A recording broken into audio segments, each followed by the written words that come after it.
Assalamualaikum warahmatullahi wabarakatuh. Selamat pagi, salam sejahtera bagi kita semua.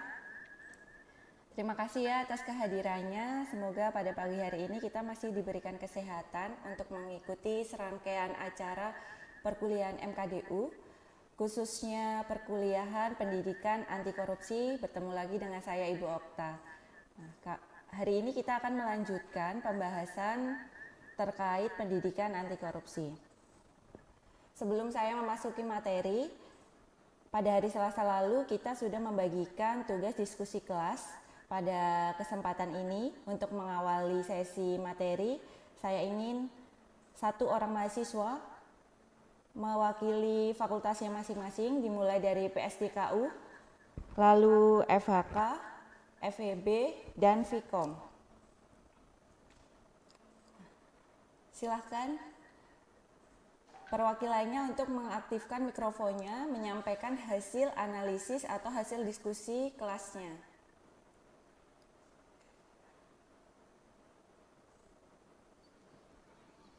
Dari PSDKU.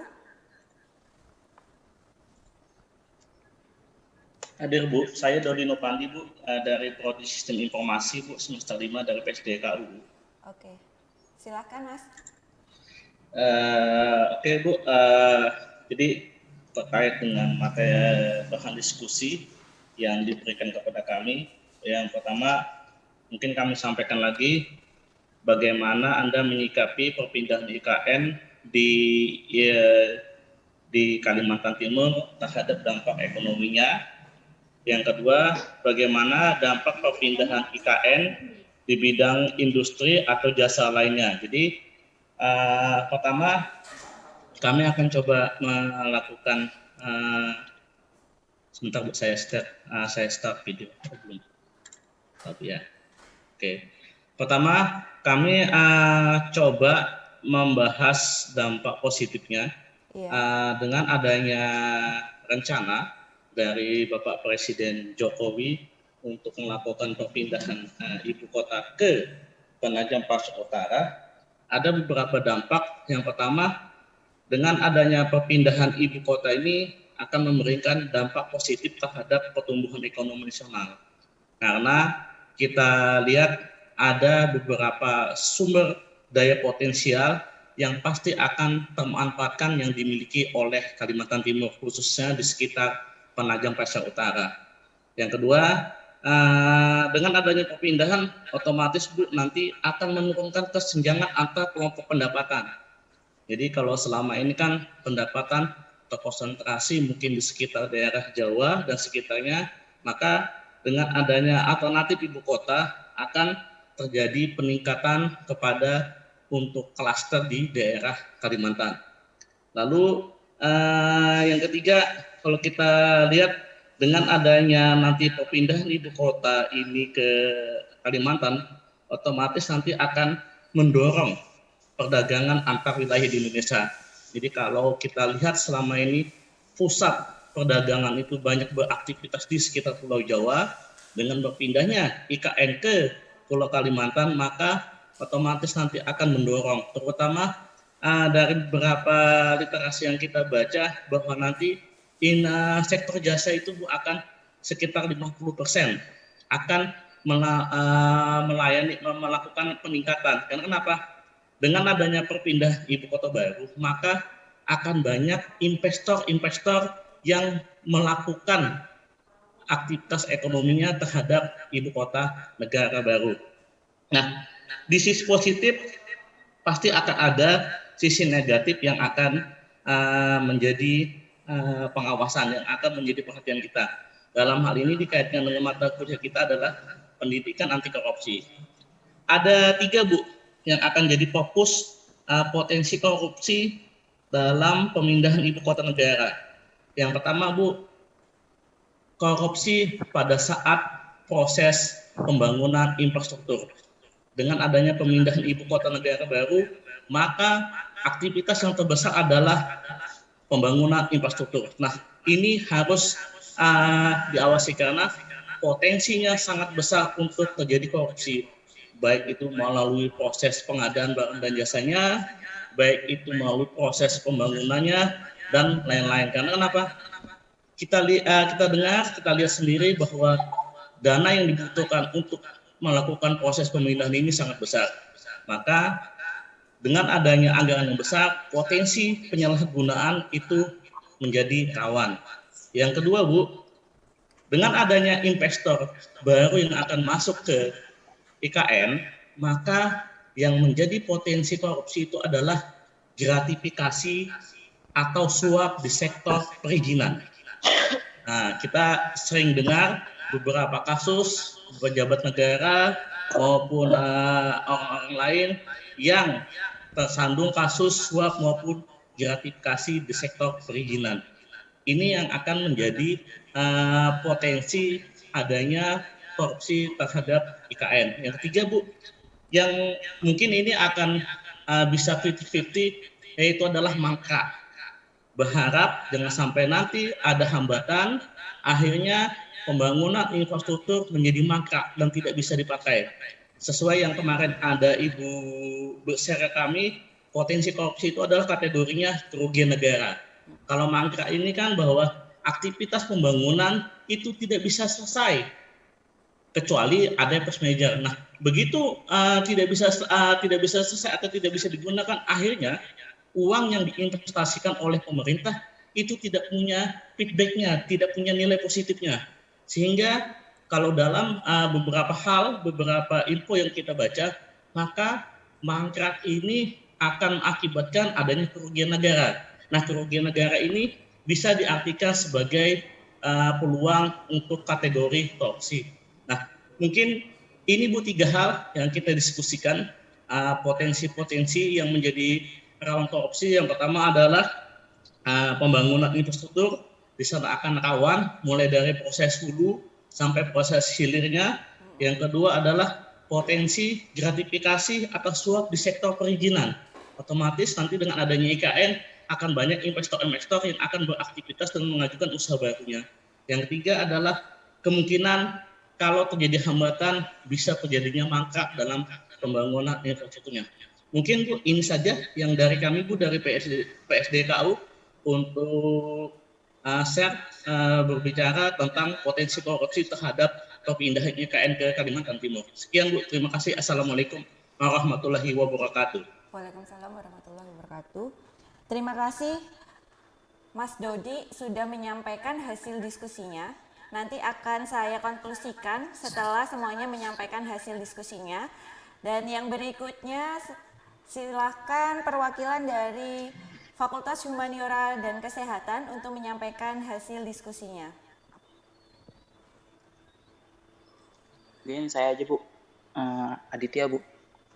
Iya Mas Adit. Iya, dari PG PAUD Bu. Mungkin saya menyampaikan kemarin yang tugas tentang pendidikan anti korupsi. Ini kan ada 2 Bu ya tugasnya. Yang pertama, mengapa korupsi mengakibatkan dampak yang sangat buruk bagi kehidupan masyarakat. Mungkin banyak ya dampak yang akan terjadi ya sangat buruk bagi kehidupan masyarakat apabila korupsi makin meningkat. Ya, bukan hanya dari banyak ya dampaknya Bu, selain dampak korupsi terhadap ekonomi. Seperti kalau dari ekonomi itu sangat jelas terlihat pada kalangan umum yang menyangkut dalam kehidupan masyarakat dan bernegara. Adapun permasalahan disebabkan oleh dampak korupsi dalam bidang ekonomi itu bisanya yang pertama lesunya pertumbuhan ekonomi dan investasi. Kedua, penurunan produktivitas dan ketiga meningkatnya hutang negara. Yang untuk dampak sosial dan kemiskinan masyarakat itu pastinya yang pertama tindakan korupsi yang mengakibatkan dampak yang luar biasa terhadap masyarakat. Yang kedua, dampak yang sangat terasa di dalam masyarakat, yaitu dengan mahalnya layanan publik, kemudian terdapat kualitas yang rendah dalam pelayanan publik tersebut. Yang ketiga, mahalnya jasa dan pelayanan publik. Yang keempat, meningkatnya kriminalitas dari dampak sosial dan kemiskinan masyarakat. Mungkin dari dampak korupsi itu terhadap birokrasi pemerintahan, Bu, itu yang pertama pastinya matinya etika sosial politik. Dan yang kedua adalah birokrasi yang tidak efisien dari tindakan korupsi tersebut di tubuh birokrasi pemerintahan. Terus dari dampak korupsi terhadap politik dan demokrasi itu yang pertama pasti munculnya pemimpin-pemimpin yang korupsi, yang melakukan korup. Terus yang kedua hilangnya kepercayaan pada demokrasi, dan yang ketiga adalah hancurnya kedaulatan rakyat. Kalau dampak korupsi dalam penegakan hukum, memang tidak semua penegak hukum itu berperilaku jelek. Masih banyak penegak hukum yang jujur dan adil. Maka dari itulah penegak hukum yang jujur yang harus memperingati anggotanya supaya sadar dan supaya bisa ikut memberantas korupsi. Karena jika hal itu tidak segera diatasi, akan timbul pemerintahan yang mandul dan hilangnya kepercayaan masyarakat kepada penegak hukum. Disebabkan karena satu orang yang berbuat, tapi dampaknya bisa meluas ke semua penegak hukum lainnya. Mungkin kalau dari sisi dampak korupsi terhadap pertahanan dan keamanan, itu pastinya yang pertama ada lemahnya alutsista dan sumber daya manusianya. Yang kedua lemahnya garis batas negara. Yang ketiga menguatnya sisi kekerasan dalam masyarakat. Kalau dari dampak korupsi terhadap kerusakan lingkungan, dampak dari kerusakan terhadap lingkungan itu sangat terbesar, Bu, pastinya. Selain merugikan alam, juga sangat merugikan manusianya sendiri. Karena lingkungan hidup adalah lingkungan yang harus dilestarikan sebagai kekayaan alam kita. Tetapi berbagai oknum dan pejabat malah menebang hutan sewenang-wenangnya untuk keinginan semata, yang menyebabkan terjadinya bencana alam seperti tanah longsor dan banjir bandang. Dan yang paling dirasakan saat ini adalah dampak rumah kaca, karena hutan di Indonesia sendiri sekarang sudah mulai gundul karena penebangan pohon yang ilegal. Dari yang pertanyaan yang kedua, mengapa korupsi mengakibatkan eksistensi bangsa dan negara terganggu atau terancam? Pastinya di sini korupsi itu umumnya terjadi di negara yang berkembang dan merupakan faktor penghambat utama pembangunan di negara tersebut. Korupsi merambah ke semua aspek pemerintahan, mulai dari wilayah birokrasi sipil, sistem sosial dan politik yang berlaku seiring dengan pertumbuhan kota yang makin maju. Artinya, politik tidak hanya terjadi di sektor pemerintahan, tapi juga sektor swasta. Korupsi merupakan ancaman eksistensi dan integritas suatu negara. Korupsi telah membentuk suatu resistensi untuk mempertahankan status quo mereka dengan cara apapun. Di sini ada beberapa poin yang korupsi itu bisa mengakibatkan eksistensi bangsa dan negara terganggu atau terancam. Yang pertama, lesunya perekonomian. Korupsi itu memperlemah investasi dan pertumbuhan ekonomi. Korupsi juga merintangi akses masyarakat terhadap pendidikan dan kesehatan yang berkualitas. Korupsi juga memperlemah aktivitas ekonomi, memunculkan inefisiensi dan nepotisme. Yang kedua adalah meningkatnya kemiskinan. Efek penghancuran yang hebat terhadap orang yang miskin. Jadi dampak langsung yang dirasakan itu dari korupsi tersebut adalah dampak langsung ke orang-orang yang miskin, orang-orang yang tidak mampu. Dan yang ketiga adalah tingginya angka kriminalitas. Korupsi juga menyuburkan berbagai jenis kejahatan yang lainnya dalam masyarakat. Semakin tinggi tingkat korupsi, semakin besar pula kejahatan. Dan yang keempat, demoralisasi. Korupsi yang merajalela di lingkungan pemerintah dalam penglihatan masyarakat umum akan menurunkan kredibilitas pemerintahan yang berkuasa. Jika pemerintah justru memakmurkan praktek korupsi, maka lenyap pula unsur hormat dan kepercayaan masyarakat kepada pemerintah. Yang poin kelima, kehancuran birokrasi. Kehancuran birokrasi pemerintahan merupakan garda depan yang berhubungan dengan pelayanan umum kepada masyarakat. Korupsi juga melemahkan birokrasi sebagai tulang punggung negara. Korupsi juga menumbuhkan ketidakefisiensi yang menyeluruh ke dalam birokrasi. Terus yang nomor 6, terganggunya sistem politik dan fungsi pemerintahan. Terganggunya sistem politik dan fungsi pemerintahan itu sangat berdampak negatif terhadap sistem politik. Korupsi juga mengganggu kinerja sistem politik yang berlaku. Dan publik cenderung meragukan citra dan kredibilitas suatu lembaga yang diduga terkait dengan tindakan korupsi. Yang terakhir, buyarnya masa depan demokrasi. Faktor penopang korupsi di tengah negara demokrasi itu tersebarnya kekuasaan di tangan banyak orang telah meretas peluang bagi merajalelanya penyuapan. Reformasi neoliberal telah melibatkan pembukaan sejumlah ekonomi bagi penyuapan, khususnya melibatkan para broker perusahaan publik. Pertambahan sejumlah pemimpin neopopulis yang memenangkan pemilu berdasarkan pada karisma personal melalui media, terutama televisi, yang banyak mempraktikkan korupsi dalam menggalang dana. Itu saja yang bisa saya sampaikan, Bu. Terima kasih, Bu. Baik, bagus sekali untuk analisis dan argumennya. Terima kasih, Mas Adit. Selanjutnya dari FEB, dipersilakan.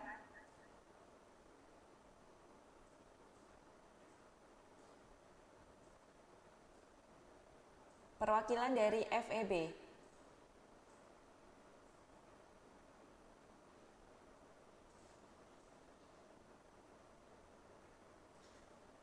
Silakan perwakilan dari FEB.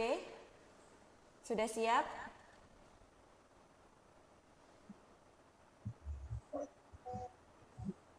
Assalamualaikum, Bu.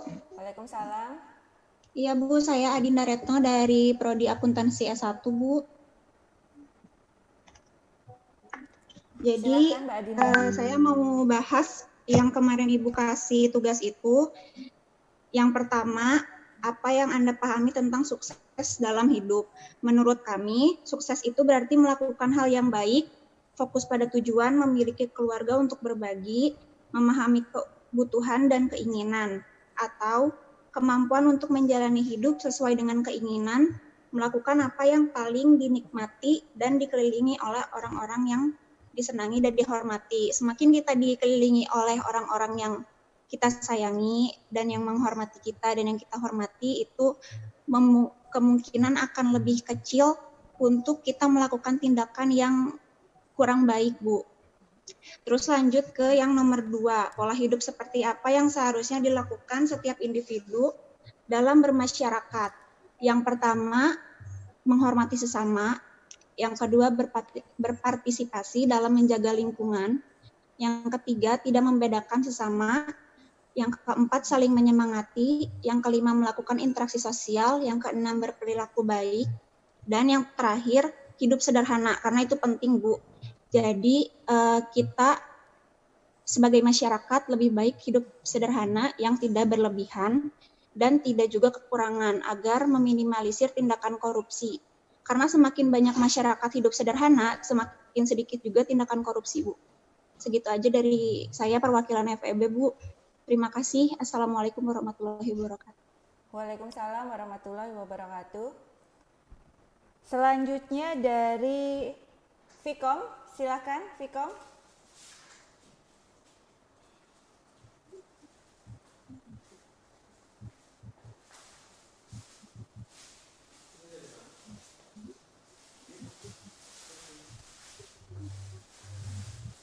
Dari Fakultas Ilmu Komputer, perwakilannya kami silakan.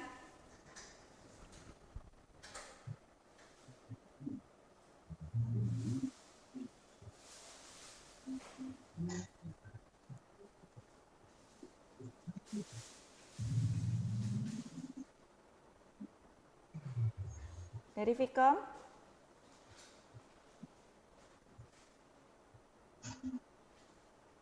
Mana Vkom? Biasanya paling mendominan Vkom.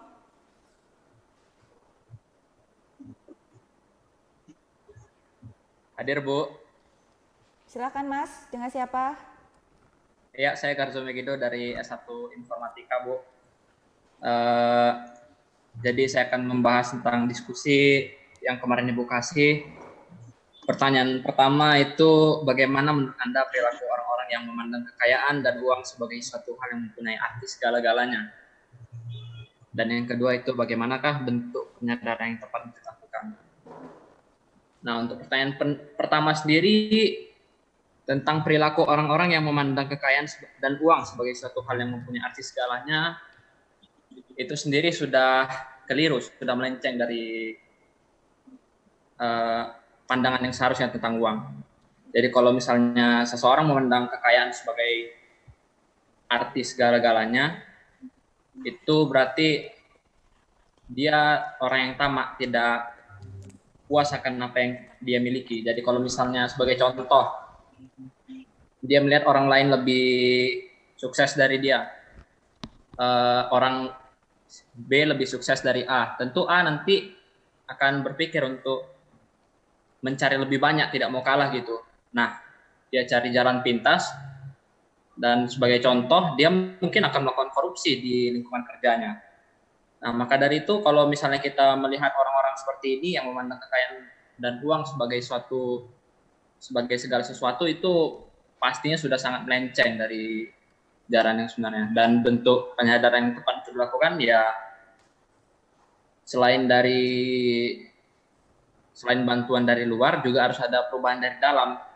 Jadi selain adanya dilakukan sosialisasi, harus ada kemauan untuk berubah dari diri sendiri, dan juga harus sadar bahwa cara pandang yang seperti ini adalah cara pandang yang salah. Kalau misalnya dia tetap memiliki cara pandang yang salah seperti ini, tentu dia akan membawa ngomongin kan sama ini yang sekarang ngomong aku lihat layar share-nya nggak ada.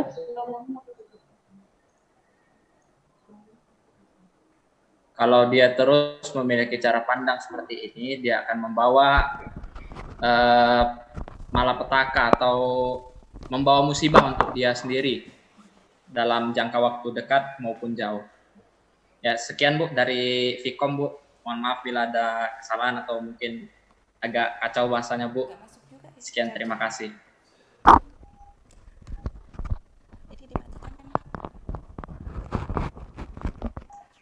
Terima kasih atas argumen dan analisisnya. Suara saya didengar? Dengar, Bu, dengar. Ya. Baik, beginilah ya potret dari mahasiswa. Mahasiswa itu tidak selalu disuapin, namun mereka mampu untuk mengembangkan kreativitasnya untuk menganalisis khususnya kasus-kasus yang terjadi di negara kita. Dalam hal ini adalah pendidikan anti korupsi. Nah, teman-teman, di sini saya ingin sampaikan apa yang telah didiskusikan dan telah dianalisis oleh teman-teman semua, itu semuanya benar, tidak bisa disalahkan karena menurut saya pribadi itu argumen seseorang untuk membangun pendapat sangat berbeda-beda. Boleh dari sisi yang positif, dari sisi yang negatif. Kita tidak bisa mengikuti arus untuk mengikuti pendapat seseorang. Namun setiap orang itu pasti memiliki pendapatnya sendiri. Nah, sama halnya nanti ketika teman-teman atau mahasiswa melakukan tugas akhir atau penulisan skripsi, nah itu berdasarkan pendapat orang lain juga dipakai, lalu menggunakan pendapatnya sendiri. Namun dari pendapat itu harus ada impact yang dipersembahkan untuk orang lain. Nah, dengan adanya diskusi seperti ini, saya mengharapkan teman-teman menjadi generasi yang tidak eksklusif, di mana dalam artian eksklusif itu hanya memikirkan tentang saya. Nah, saya setelah kuliah 4 tahun lagi akan menjadi apa? Saya setelah kuliah lulus, saya bekerja di mana? Berapa pendapatan saya?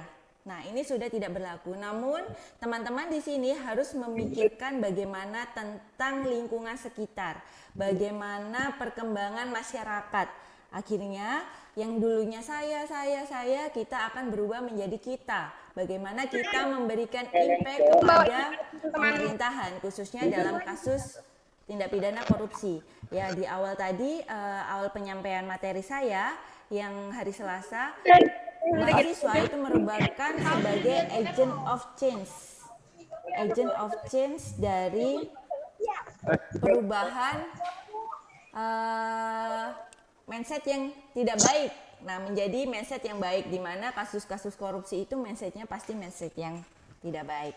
Nah, mengapa saya menyampaikan tugas tersebut? Karena tugas tersebut akan kita kaitkan dengan dampak masif korupsi.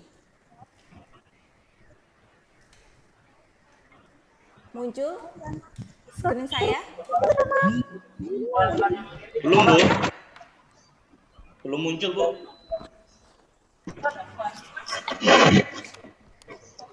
Sebentar ya.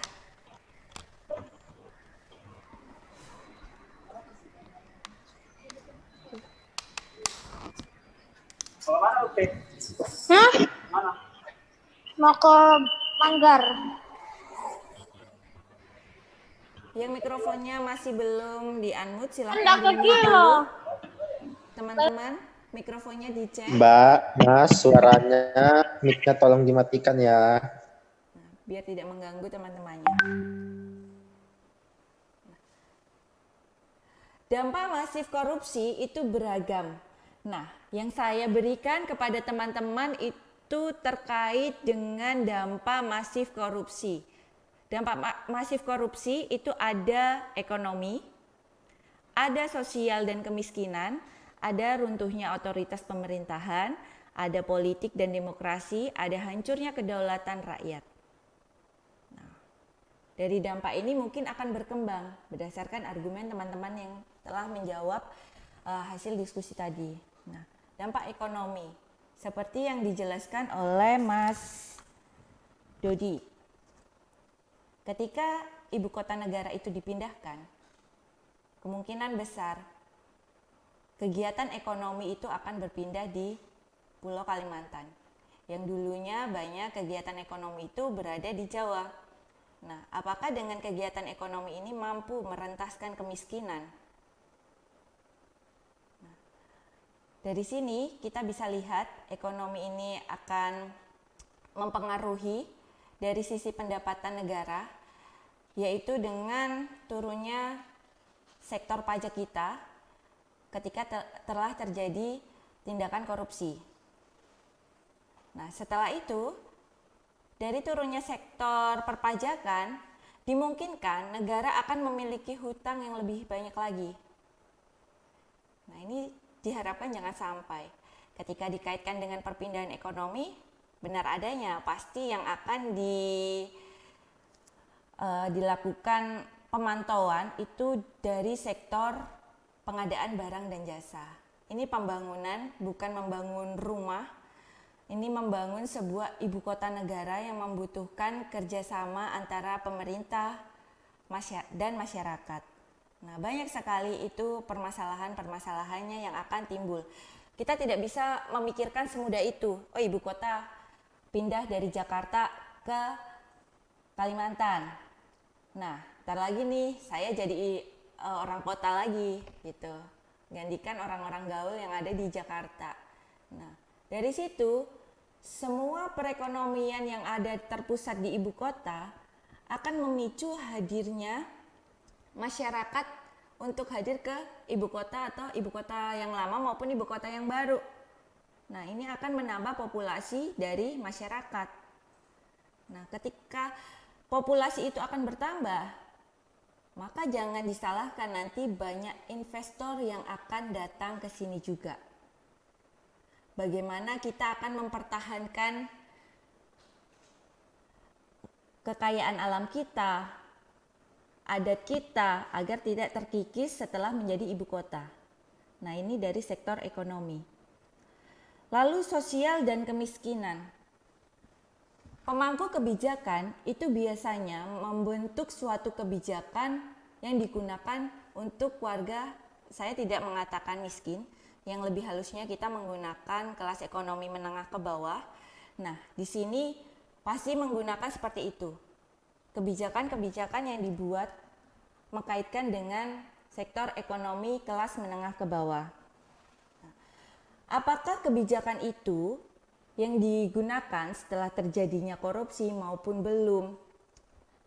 Kemiskinan atau ekonomi kelas menengah kita itu kondisinya seperti apa? Apakah sudah berkurang atau bahkan sudah setara semuanya? Tidak ada kelas menengah ke bawah lagi. Semua sudah mengalami kesejahteraan yang seimbang. Setelah itu, dari tingkat kemiskinan atau kelas menengah ke bawah, dia akan memicu seperti yang disampaikan oleh Aditya.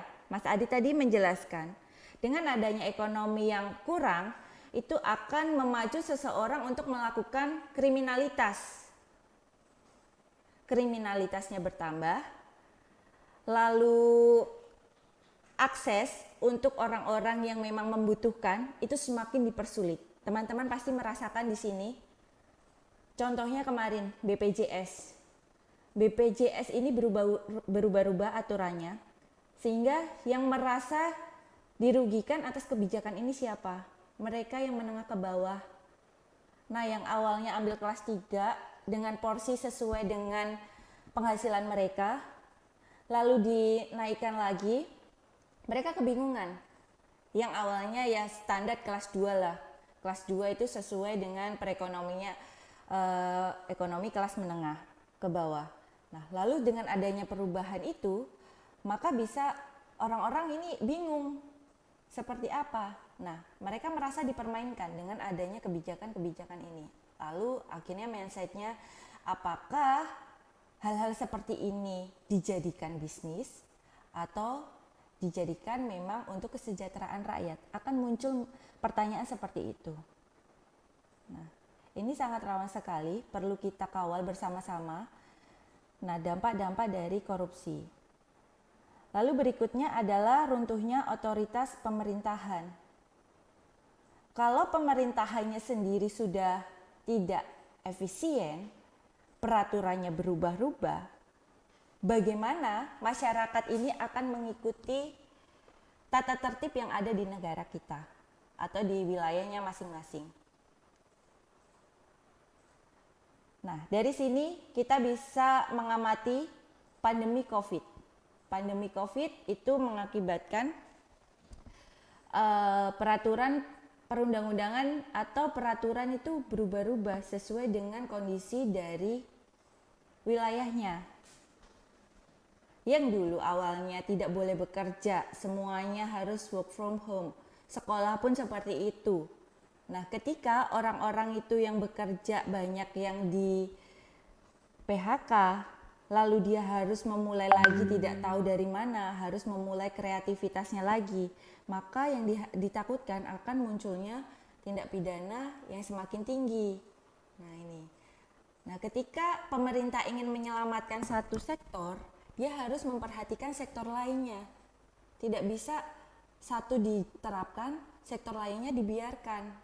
Gitu. Oke, saya memberikan kebijakan sekolah, ibaratnya sekolah dirumahkan.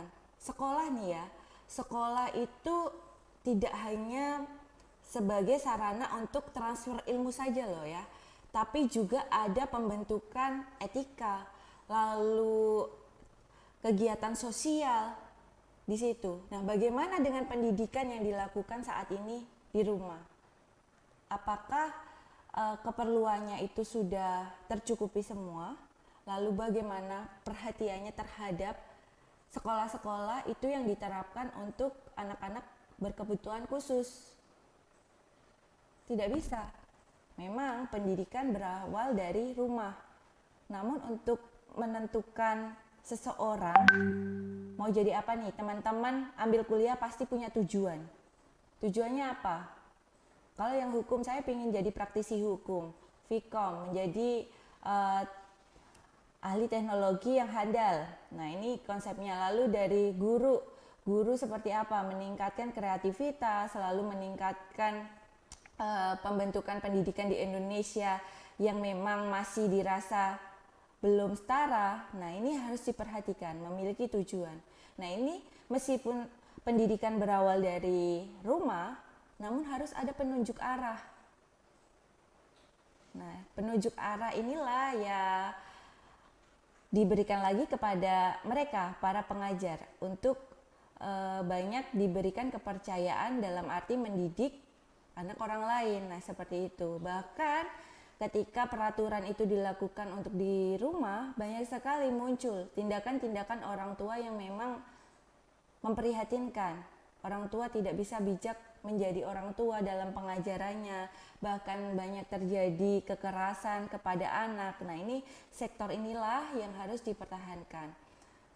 oleh pemerintah. Pemerintah harus memperhatikan bagaimana penerapan peraturan perundang-undangannya itu harus stabil, karena pembuatan kebijakan itu diarahkan untuk kesejahteraan masyarakat. Lalu ada politik dan demokrasi. Semua kegiatan yang ada di negara kita itu berawal dari proses politik. Proses politik inilah yang akan mewakili suara rakyat. Bagaimana orang yang ditunjuk, orang yang diamanai untuk menjalankan sebuah jabatan kekuasaan melakukan penyimpangan dari, contohnya ini pendidikan anti korupsi ini pasti menyimpangkan keuangan negara seperti yang dijelaskan tadi oleh Mas Dodi. Nah, keuangan negara inilah yang memang akan menimbulkan turunnya kepercayaan masyarakat kepada pemerintahan kita. Hak kita untuk memilih sebuah pemimpin atau seorang pemimpin ini itu diterapkan dari hak kita untuk memilih, menyampaikan pendapat kita, suara kita, hak pilih kita untuk memberikan amanah kepada orang yang ditunjuk. Ketika orang itu sudah menyimpang, ya sudah, selesai. Buat apa lagi kita melakukan yang namanya pemilihan umum? Bagaimana nanti ketika dalam politik itu dia tidak memiliki visi dan misi yang sama dengan teman-temannya, itu akan terjadi benturan. Nah, benturan inilah yang dikategorikan orang sukses itu tidak bisa dilihat dari kekuasaannya. Nah, seperti yang dijelaskan dari FEB tadi, dia harus punya tujuan. Sama dengan halnya politik, tujuannya apa, visi misinya apa. Ketika benturan, selesai mereka. Saya contohkan, Raja Wali dan bebek. Nah, Raja Wali itu ketika dia tahu ada mangsa di bawah, dia akan fokus ke tujuannya. Sama halnya pemerintahan. Ketika saya menjabat, apa yang akan saya lakukan? Fokus pada tujuannya. Nah, ketika konsepnya jadi bebek, dia akan mengekor. Ikutin yang mana yang depan, dia diikutin terus. Nah, ini konsepnya salah. Makanya tidak bisa. Mereka harus punya tujuan, visi, yang misi yang sejalan. Apakah mau jadi Raja Wali yang punya tujuan, ataukah menjadi bebek yang mengekor? Itu konsep dari politik dan demokrasi. Sehingga masyarakat di sini kepercayaannya akan kembali lagi. Lalu hancurnya kedaulatan rakyat. Negara kita kedaulatannya itu berada di tangan rakyat. Bagaimana dengan negara kita yang datang, orang-orang investor, kapitalis yang memiliki tujuan, di mana realisasinya tujuan itu diterapkan pada masyarakat melalui proses politik. Apakah dia benar mewakili masyarakat atau hanya mewakili kepentingannya sendiri atau kelompoknya? Nah, ini yang perlu ditekankan. Ini yang sangat berbahaya sekali dari dampak korupsi. Banyak sektor yang bisa merusak kehidupan berbangsa dan bernegara. Ini dampak masifnya. Apa yang teman-teman tadi diskusikan itu mencakup dari dampak masifnya ini. Seseorang hidup harus sederhana. Nah, kategori sederhana yang seperti apa? Ibaratnya cukup yang seperti apa? Dia cukup untuk memenuhi kebutuhan hidupnya, tidak lebih, tidak menjadikan seseorang untuk menjadikan dipandang wah dengan kekayaan itu. Dengan adanya kekayaan itu, orang-orang harus lebih bijak lagi dalam bersikap maupun beretika, baik dalam lingkungannya sendiri maupun dalam lingkungan masyarakat. Nah, di dalam Komisi Pemberantasan Korupsi itu ada yang namanya, dalam pemberantasan ini dilakukan oleh Komisi Pemberantasan Korupsi. Ini lembaga di mana dia bertugas untuk melanjutkan atau sebagai kepanjangan tangan negara untuk meminimalisir terjadinya korupsi. Komisi Pemberantasan Korupsi ini bentuknya adalah sebagai berikut. Komisi Pemberantasan Korupsi adalah lembaga negara dalam rumpun kekuasaan eksekutif. Teman-teman masih ingat dengan adanya kepemimpinan trias politika, ada eksekutif, legislatif, dan yudikatif. Kalau kita berbicara eksekutif, itu bicara tentang pimpinan negara. Ya, kita tahu negara kita dipimpin oleh presiden, lalu presiden memiliki lagi pemimpin-pemimpin yang ada di daerah atau di kota maupun di kabupaten. Yang menjalankan tugas dan wewenangnya bersifat independen. Dia harus menjalankan tugasnya, tidak boleh ada intervensi dari manapun. Sifatnya independen. Nah, kalau seseorang sudah berada di KPK, entah itu kenal dengan si A, si B, si C, untuk terlepas dari jerat hukum tindak pidana korupsi, dia tidak bisa diintervensi. Nah, namun baru-baru saja ini yang menjadi rame dengan adanya anggota pengawas, Dewan Pengawas dalam Komisi Pemberantasan Korupsi. Di Undang-Undang terbaru, Undang-Undang 19 tahun 2009, itu ada tambahan, ada Dewan Pengawas. Akhirnya masyarakat menilai, katanya independen, tapi ada pengawas. Nah, tujuannya di sini setiap kebijakan pasti memiliki tujuan untuk kebaikan lembaganya. Kita hanya bisa berdoa semoga saja dengan perubahan-perubahan kebijakan, perubahan-perubahan anggota dalam badan Komisi Pemberantasan Korupsi itu dapat mewakili suara masyarakat untuk membantu memberantas tindak pidana korupsi. Asasnya yang digunakan di KPK adalah asas kepastian hukum. Asas kepastian hukum. Nah, kepastian hukum ini yang orang-orang sebagai pencari keadilan itu yang ditegakkan lebih dahulu. Kepastian hukumnya yang mana? Berawal dari undang-undang. Lalu keterbukaan dari informasi. Keterbukaan informasi kepada masyarakatnya. Tidak boleh ada kegiatan KPK yang ditutup-tutupi. Dia harus terbuka, akuntabilitas, semuanya termanage dengan baik, lalu memiliki asas kepentingan umum. Nah, kepentingan umum ini berarti dia mewakili rakyat, bagaimana dia akan melakukan tugasnya demi tegaknya keadilan. Lalu proporsionalitas dari penegakan hukumnya. Lalu yang asas berikutnya penghormatan terhadap hak asasi manusia.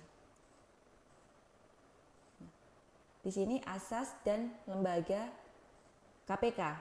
Lalu tugasnya apa? Yang pertama tindakan pencegahan, melakukan koordinasi dengan instansi terkait baik kepolisian, kejaksaan maupun di tingkat yudikatif, yaitu ada Mahkamah Agung. Ini harus berjalan dengan seiring, lalu supervisi terhadap instansi yang berwenang melaksanakan pemberantasan tindak pidana korupsi, melakukan proses penegakan hukum, penyelidikan, penyidikan, tindak pidana, penuntutan terhadap tindak pidana korupsi. Yang keenam, tindakan untuk melaksanakan penetapan hakim dan putusan pengadilan dalam tingkat eksekusinya. Kewajibannya memberikan perlindungan terhadap saksi atau pelapor yang menyampaikan laporannya. Nah, sering kita dengar tindak pidana korupsi itu selalu tertangkap tangan, operasi tangkap tangan. Nah, ini berawal dari mana? Hasil laporan dari masyarakat di mana KPK memberikan perlindungan terhadap pelapor untuk mendapatkan informasi atas dugaan tindak pidana korupsi, lalu memberikan informasi kepada masyarakat. Menyusun laporan tahunan dan menyampaikan kepada Presiden Republik Indonesia. Tanggung jawabnya langsung dari Presiden. Menegakkan sumpah jabatan. Menegakkan sumpah jabatan itu kita kembali lagi ke pribadi masing-masing yang diamanahkan untuk menjabat di KPK. Dia bagaimana melaksanakan sumpahnya untuk tugas yang mulia. Lalu menyusun kode etik pimpinan dan pegawai komisi. Nah, ini pembentukan kode etik apabila anggota atau ketuanya melakukan penyimpangan, itu ada koridor atau kode etik yang harus mereka taati. Nah, ini ya. Nah, dari sini bagaimana semua itu bisa berjalan? Ini harus ada campur tangan peran mahasiswa dalam gerakan anti korupsi. Nah, ini mahasiswanya Universitas Mulia sendiri ya, kakak tingkat kalian yang wisuda tahun lalu. Nah, ini yang pertama adalah pembentukan dapat dilakukan oleh siapa saja. Pembentukan gerakan anti korupsi itu boleh dilakukan oleh siapa saja. Mahasiswa menggandeng dengan masyarakat atau masyarakat menggandeng mahasiswa. Nah, ini kalian juga harus berperan aktif dalam pemberantasan korupsi. Lalu yang berikutnya adalah mahasiswa dapat melakukan gerakan anti korupsi dengan bergabung pada kegiatan yang mahasiswa yang kritis. Nah, teman-teman di sini dipersilakan mencari organisasi sosial yang memang kritisnya ini terarah, cari mentornya yang bagus, siapa yang mengarahkan. Nah, ini akan memiliki tujuan yang sama untuk melakukan pemberantasan korupsi.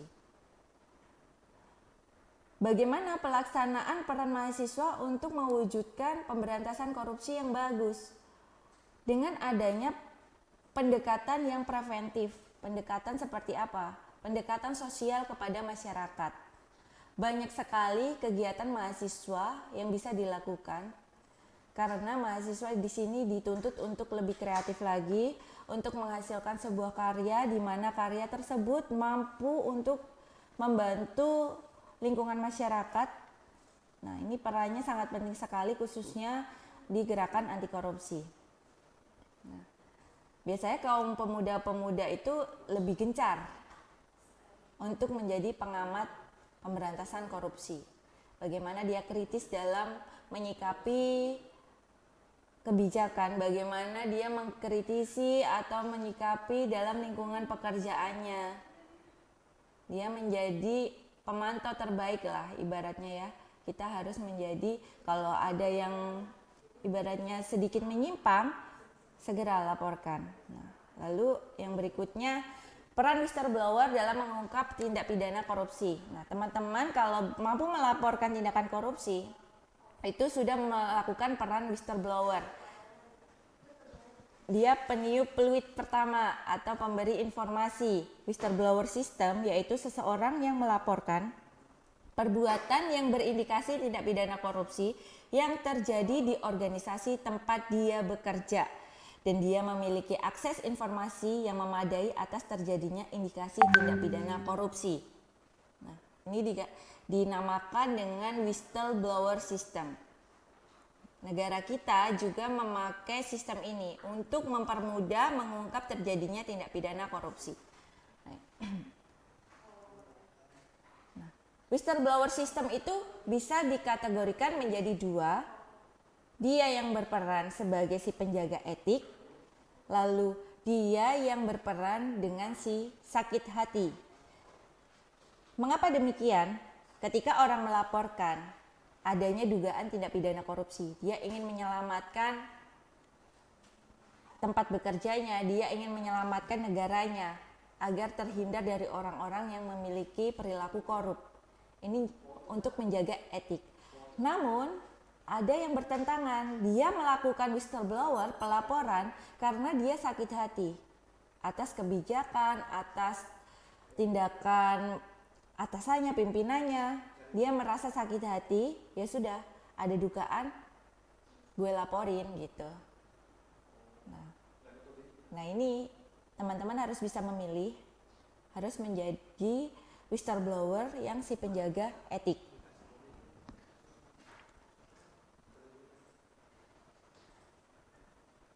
Ada video, silahkan disimak. Lalu nanti ada kesimpulan dari teman-teman dari video ini, apa yang ditangkap. Ini hasil tugas dari mahasiswa saya dalam perkuliahan pendidikan anti korupsi semester lalu.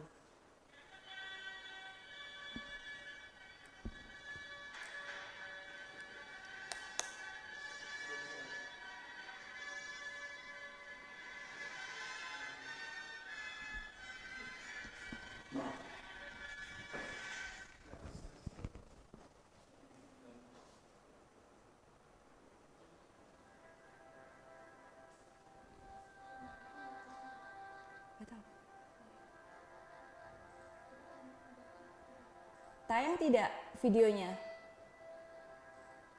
Enggak kayaknya. Media player. Masuk aja. Kayak apa nih? Bisa? Bisa disaksikan videonya? Enggak bisa.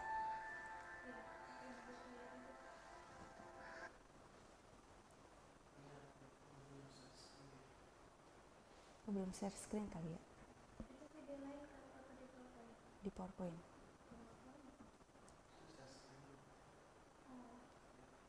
Tadi mati ya. Sebentar ya. Tunggu dulu. Berapa? 95. Sebentar teman-teman.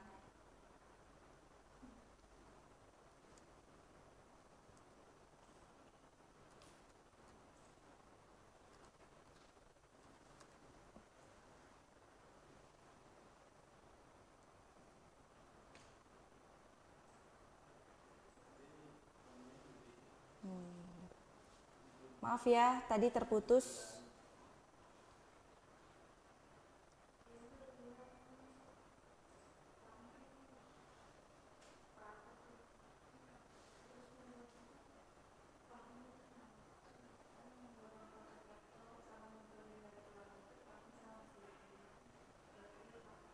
Bisa disaksikan?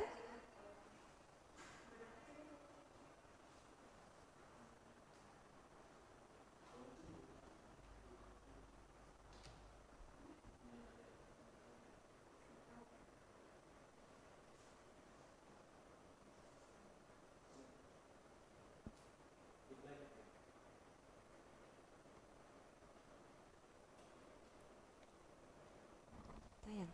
Keluar.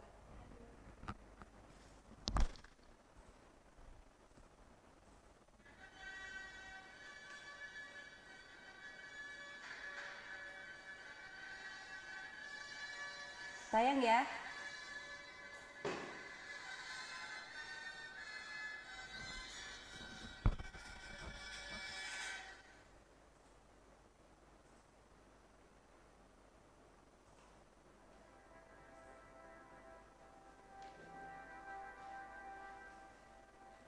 Ini kalau teman-teman dari informatika pasti paham maksud dari olah ini apa.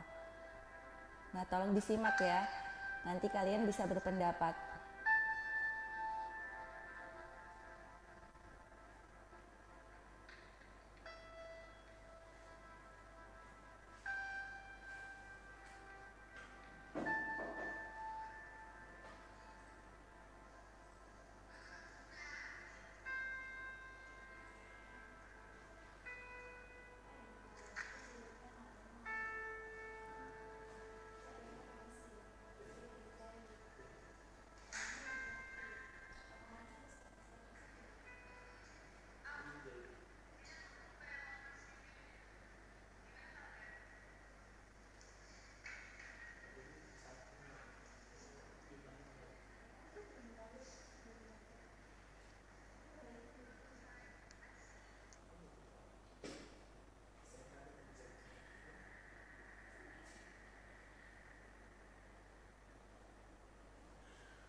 Mereka sedang melihat nilai dari hasil kuisnya.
Itu adalah tayangan video yang saya share. Mohon maaf ya, ada terkendala sedikit sistem dari saya karena dari tadi ternyata saya belum men-share apa yang saya sampaikan karena tadi sempat terputus koneksi internetnya. Nanti teman-teman akan saya berikan untuk materi saya dalam Google Classroom. Nah, silahkan kalian menyampaikan pendapatnya dari video yang saya tayangkan tadi. Saya butuh satu lagi perwakilan dari mahasiswa yang memang belum menyampaikan pendapatnya, silahkan.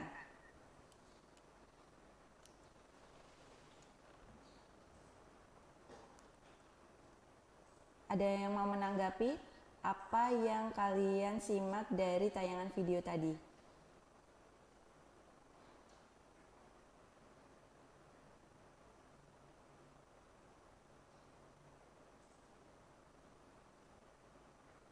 Ayo siapa?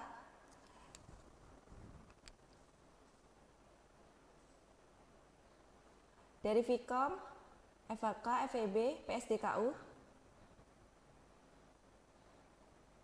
Ada yang ingin menanggapi? Nah, video yang saya tayangkan ini merupakan salah satu bentuk dari whistleblower. Dia berusaha untuk menguak adanya dugaan suap atau perilaku yang tidak baik. Bahkan dia juga menemukan beberapa kendala untuk mencegah seseorang melakukan tindak pidana korupsi. Contohnya tadi, dia menyaksikan bagaimana menyelamatkan uang kas kelas, lalu dia pun menyaksikan dan mengungkap terjadinya praktek suap terhadap dosen karena nilainya jelek. Nah, teman-teman, semoga dengan tayangan tadi bisa menggambarkan bagaimana whistleblower system yang terdapat di negara kita. Contoh simpelnya dari video yang saya tayangkan tadi. Nah, ini sudah mewakili peran mahasiswa sebagai whistleblower dalam lingkungan kecil. Dia di lingkungan kelas saja sudah mampu mengungkap bagaimana terjadi praktek yang tidak baik, itu mengarah ke tindak pidana korupsi, dia ungkap dan akhirnya terjadi hal-hal yang memang patut untuk dilakukan ke arah yang jauh lebih baik lagi. Nah, begitu ya. Lalu proses penegakan hukumnya untuk tindak pidana korupsi seperti ini ada penyidikan, penyelidikan, penuntutan maupun mengadili untuk ranah pengadilan. Nah, teman-teman nanti bisa dibaca lagi dari materi perkuliahan saya. Lalu potret persidangannya untuk anti korupsi seperti di tayangan, di mana pengadilan yang akan mempersidangkan terdakwa kasus korupsi. Nah, ini kasus korupsi itu dikategorikan dengan extraordinary crime. Dia kejahatan yang luar biasa. Dari mana kita bisa melihat tidak hanya Indonesia saja, tetapi negara-negara lain juga banyak sekali kasus-kasus korupsi yang terjadi.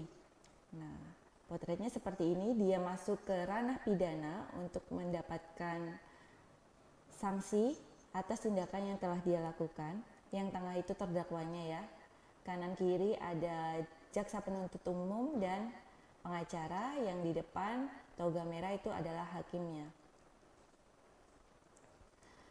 Nah, hukum pembuktian dalam kasus korupsi ini sedikit berbeda dengan kasus pidana konvensional karena ini istimewanya di mana terdakwa boleh melakukan pembuktian terbalik atas tuduhan yang telah diterimanya. Nah, apabila seseorang telah dilaporkan melakukan tindak pidana korupsi, di pengadilan dia boleh melakukan pembuktian terbalik atas tuduhan yang telah diterimanya. Nah, di sini kalau gratifikasi itu, gratifikasi ada ketentuannya, baik itu yang sifatnya hanya 10 juta, kategorinya hanya 10 juta di pasal 12B ya, 10 juta atau lebih itu dibuktikan oleh terdakwanya. Apabila kurang dari 10 juta, itu yang membuktikan adalah jaksa penuntut umum. Nah, Dalam kasus gratifikasi sangat spesial sekali apabila dia melaporkan dalam jangka 30 hari, itu bisa dipastikan dia terlepas dari sanksi pidana. Nah, nanti hasil gratifikasinya akan diolah lagi oleh KPK apakah itu berhak menjadi miliknya atau milik negara. Nah, seperti itu. Nah, teman-teman, ini satu video lagi di akhir sesi ini. Nanti silahkan kalian buat sebuah essay terhadap hasil dari tayangan video ini. Tulisan singkat argumen kalian dari video ini.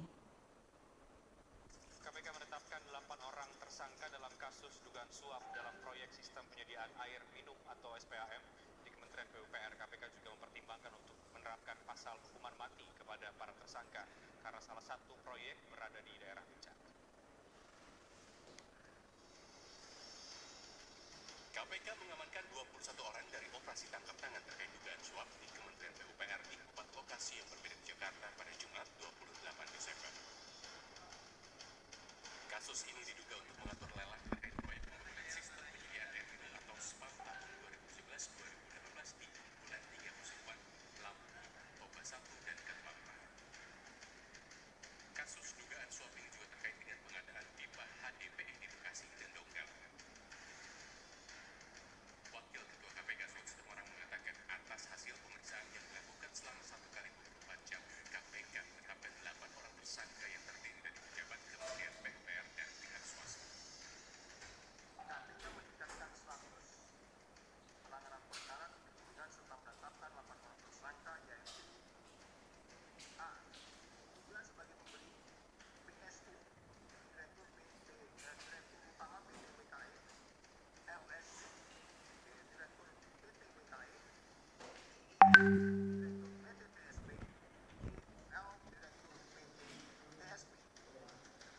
Kemudian diduga sebagai penerima ARE, Kepala Satuan Kerja SPAM Strategis Pejabat Pembangunan atau PPK SPAM Lampung, kemudian MWR, PPK SPAM Katulampa, kemudian TMR, Kepala Satuan Kerja SPAM Darurat, kemudian DSA, PPK SPAM Toba 1.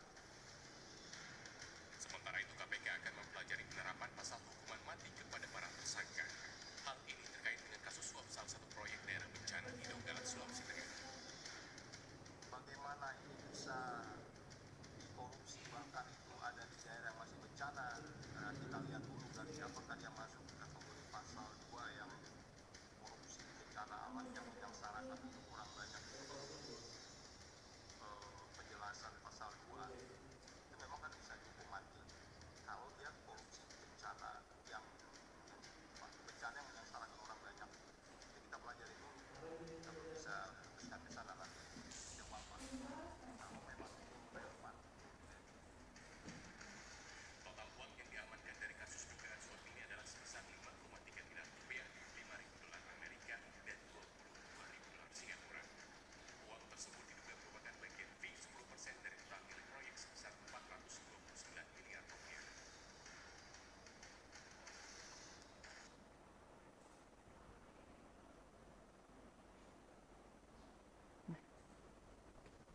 Baik teman-teman, ini closing dari materi hari ini. Untuk tugas selanjutnya, kalian bisa untuk membuat essay menganalisis bagaimana penerapan hukuman mati yang diberikan kepada pelaku tindak pidana korupsi di bencana alam. Banyak sekali yang bisa kalian analisis dari berbagai sisi.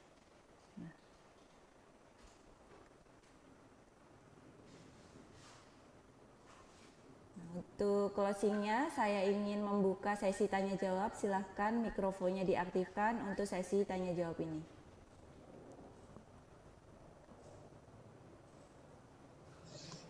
Ibu, Ya, saya ingin bertanya, Bu. dengan siapa ya? Clara Carolina dari Sistem Informasi, Bu.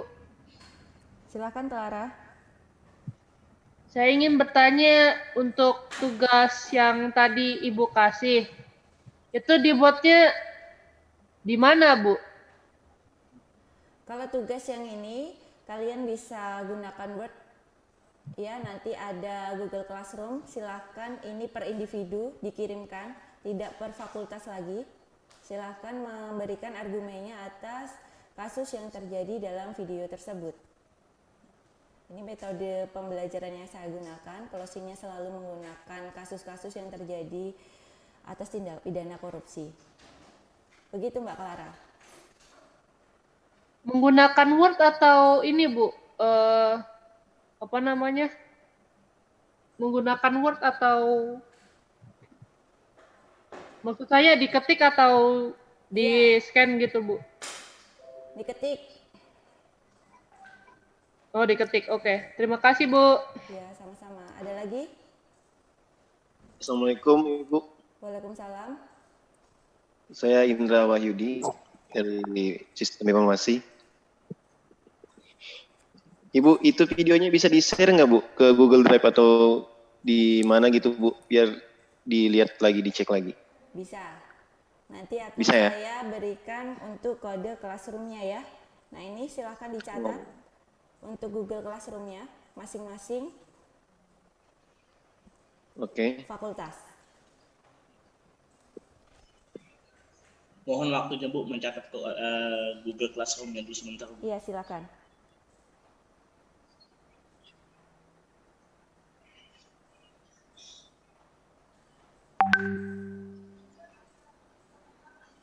Ibu mau nanya, Bu. Silakan. Saya Adinda dari Prodi Akuntansi. Bu, ini Google Classroom-nya harus pakai email dari kampus atau email pribadi kita, Bu? Dari kampus. Oh gitu, berarti tunggu email kampus dulu ya, Bu ya? Iya. Ya, makasih ya, Bu.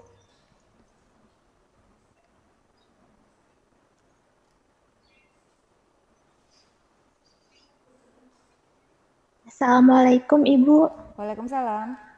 saya mau bertanya. Iya, silakan. Saya Utara Luciana Iftitah dari program studi S1 PG PAUD. Iya.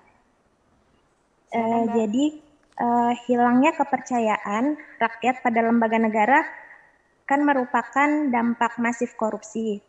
Ya, korupsi yang terjadi pada lembaga-lembaga negara seperti yang terjadi di Indonesia dan marak diberitakan di berbagai media massa mengakibatkan kepercayaan masyarakat terhadap lembaga tersebut hilang. Contoh-contoh lembaga negaranya seperti DPR, kepolisian, kemudian partai politik, lembaga peradilan. Jadi akhir-akhir ini masyarakat kita banyak menerima informasi melalui berbagai media tentang bobroknya penegakan hukum di Indonesia. Pertanyaannya, bagaimana cara agar masyarakat agar bisa kembali percaya pada lembaga negara, Bu? Baik, terima kasih pertanyaannya ya, terkait menumbuhkan lagi kepercayaan masyarakat kepada lembaga negara seperti apa. Nah, yang pertama yang harus diketahui untuk pemberitaan, kita harus mencari sumber kebenaran dari berita tersebut. Yang pertama, apakah ini masuk kategori hoax atau bukan. Nah, sumber terpercaya yang bisa diakui di saat ini adalah dari KPK, data-data statistik penindakan perkara yang ada di KPK. Nah, ketika personnya itu sudah mulai mencari informasi terkait sumber data yang terjadi dari kasus korupsi, sedikit demi sedikit dia akan muncul kepercayaannya, lalu melihat kondisi di lapangan sendiri. Melihat kondisi di lapangan, apakah masih banyak kasus korupsi yang dilakukan oleh pemimpin kita dari bidang masing-masing ya. Ada halnya yang banyak disorot itu dari penegak hukum. Nah, penegak hukum inilah yang banyak disorot, seperti yang disampaikan oleh Mas Adi tadi, bahwa semuanya itu tergantung dari oknumnya. Bahkan ketika satu oknum yang terkena, maka lainnya juga akan diberikan mindset yang sama. Akhirnya dengan peradilan yang biasanya cepat, biaya ringan. Nah, ini masyarakat sudah berkurang. Bagaimana dengan hal-hal yang suap seperti itu? Oleh karena itu, lembaga peradilan sekarang melakukan integritas dalam pelayanan. Nah, itu akhirnya ditunjukkan dalam pelayanan mereka dalam melayani masyarakat. Nanti bisa, kalau dari hukum sendiri nanti ada prakteknya, bisa dilihat atau bisa dilihat dari informasi yang ada ya. Di situ semua peradilan di Indonesia sudah menggunakan sistem integritas dalam proses peradilan. Dia menggunakan satu pintu pelayanan, tidak lagi harus masuk menemui siapa, itu ada petugasnya yang ada di luar. Nah, ketika satu oknum ini dapat merusak semuanya, itu menjadi beban kita semua untuk membangun mindset kepercayaan masyarakat. Ini adalah tugas bersama. Dengan sistem-sistem yang ada yang dibentuk, diharapkan kepercayaan masyarakat itu akan kembali. Nah, kalau pemimpin yang lain, ini suasananya masih pilkada ya, akan menjelang pilkada. Nah, proses inilah yang akan menimbulkan kepercayaan masyarakat dilihat dari kinerja pemimpinnya atau track recordnya dari bakal calonnya. Kita harus melihat dari situ. Nah, ini tugas kita bersama Mbak untuk mengawal pelanggaran tindak pidana korupsi agar tidak terjadi di negara kita. Apalagi khususnya pemerintahan daerah. Sekupnya kecil, dikorupsi. Korbannya siapa? Korbannya adalah masyarakat. Nah, di situ. Nah, ini mulai lagi pemerintah menunjukkan sistem yang harus diperbaiki lagi. Kalau masih terjadi, berarti ada formula yang mereka salah terapkan. Itu harus dianalisis lagi. Bagaimana perbaikan dari formula itu untuk menjadi satu jalan yang memang bisa diterapkan bersama-sama. Seperti itu. Transparansi juga harus ditegakkan. Seperti itu, Mbak.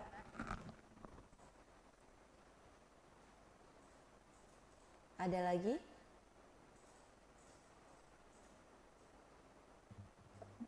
Bu, saya Bu, izin bertanya. Silakan. Perkenalkan, nama saya Ferry dari S1 Teknologi Informasi Angkatan 2019. Sekarang ini kan lagi rame soal pilkada, Bu. Iya. Nah, nanti jika saya menerima uang dari salah satu pasangan, apakah saya dianggap sebagai penerima suap? Padahal saya tidak meminta, Bu. Mohon penjelasannya, terima kasih. Baik.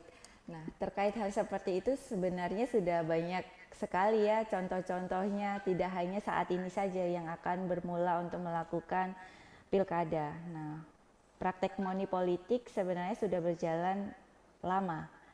Namun bagaimana orang-orang ini menyikapi perbuatan tersebut? Nah, ketika ada niatan untuk memberikan money politik, kita sebagai penerima harus cermat. Karena memang ini sangat riskan sekali, mereka bisa saja terkait dengan jerat pidana. Kalau memang dia menerima suap. Nah, apalagi mereka yang memang mengkoordinir mencari orang-orang dengan melakukan pemberian itu. Nah, yang rawan lagi bagaimana nanti ketika ada serangan fajar. Serangan fajar itu pasti yang akan, ya sudah, hari ini pelaksanaannya tiba-tiba didatangi, mau tidak mau. Nah, ini kembali lagi ke diri kita ya Mas ya. Nah, jangan sampai kita terkait dengan kasus-kasus money politik. Itu yang saya sarankan. Apalagi menjadi koordinator. Seperti itu Mas Ferry. Praktek money politik Terima kasih, Bu. sebenarnya sudah berjalan.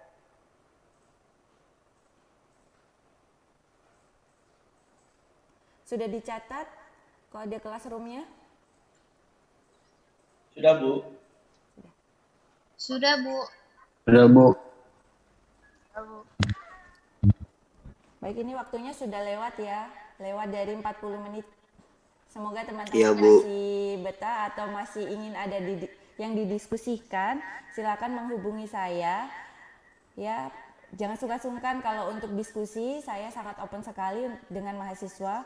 Bagaimana kita akan merubah mindset kita menjadi mahasiswa yang memiliki idealis yang tinggi. Kita harus berani untuk menyuarakan pendapat kita. Ya, karena mindset kita berbeda dengan mindset waktu kita sekolah.